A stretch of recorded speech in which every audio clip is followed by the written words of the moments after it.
प्रहार की। बीजापुर के करेगुट्टा पहाड़ी पर नक्सलियों का राज खत्म हो गया है। जवानों ने करेगुट्टा पहाड़ी पर कब्जा कर लिया है।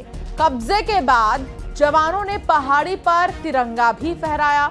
ऑपरेशन करेगुट्टा के 9वें दिन कब्जा किया। चॉपर से पहाड़ी पर जवान उतरे थे। करेगुट्टा से 2 पहाड़ियां लगी हुई हैं जिन पर जवानों को कब्जा करना अभी बाकी है, लेकिन तिरंगा लहराने की तस्वीर आप देखिए, कितनी खूबसूरत तस्वीर है ये। और इससे ये पता चल रहा है कि किस तरीके से लाल आतंक पर जो प्रहार है वो लगातार जारी है। इन्हीं पहाड़ियों में नक्सलियों के छिपे होने की जानकारी है। जिन 2 पहाड़ियों पर अभी सुरक्षा बलों ने कब्जा नहीं किया है, वहां पर भी जल्द कब्जा किया जाएगा।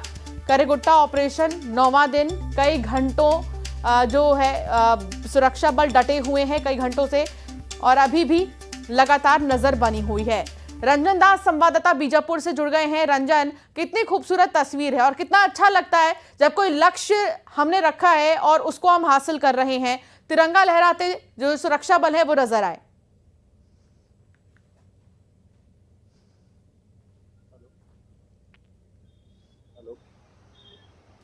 रंजन, आप तक आवाज आ रही है? जी आ रही है।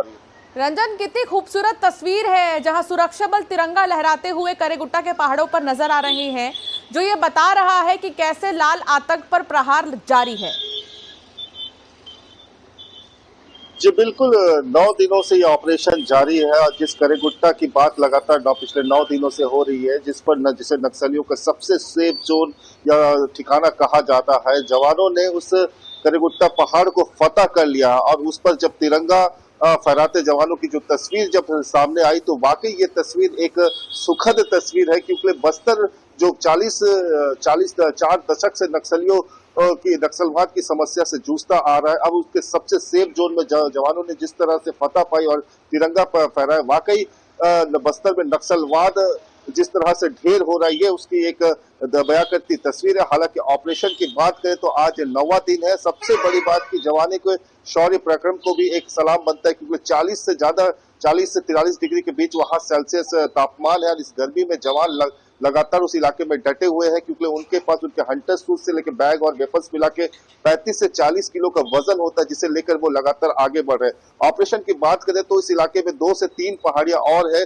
जिसे जो टास्क जवानों के सामने है, जहां नक्सलियों के इनपुट है और नक्सली कितनी की संख्या में है इसका फिलहाल आंकड़ा तो कोई उपलब्ध नहीं हो पाया, लेकिन जवानों का अगला लक्ष्य उन्हीं पहाड़ियों पर है और अगले कुछ दिनों में जवान उन पहाड़ियों पर भी कब्जा कर लेंगे और उसके बाद अगर नक्सलियों से भिड़ंत होती तो निश्चित तौर पर एक बड़ी कामयाबी इस ऑपरेशन में देखने को मिलेगी।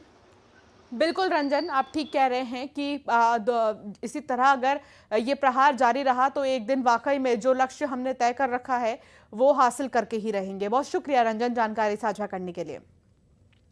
उज्जैन पहुंचे योग